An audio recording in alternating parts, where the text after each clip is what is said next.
Nobody plans to enter a relationship thinking that it's going to be disastrous.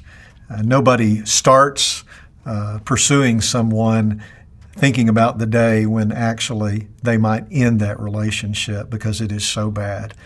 And ours didn't start out that way. No, we were pretty crazy about each other. We knew that we really believed God put us together, and we didn't doubt that. And that's really what held us intact through those really rough times. Neither one of us believed that divorce was an option because of our belief.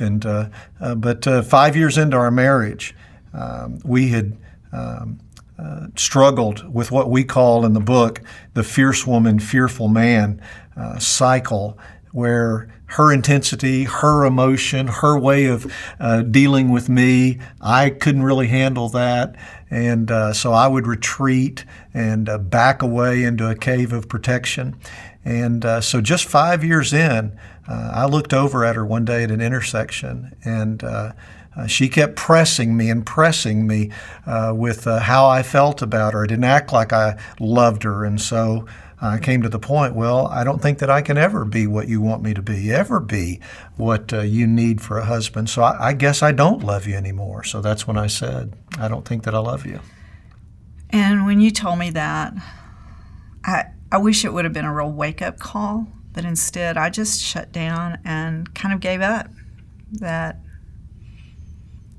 we stayed in that cycle for about the next 10 years of just tolerating one another, living together because we were committed to God. We weren't going to divorce, but yet we didn't know how to relate to one another in a way that was beneficial, we weren't thriving together, we weren't loving one another, we were just tolerating each other and living like roommates.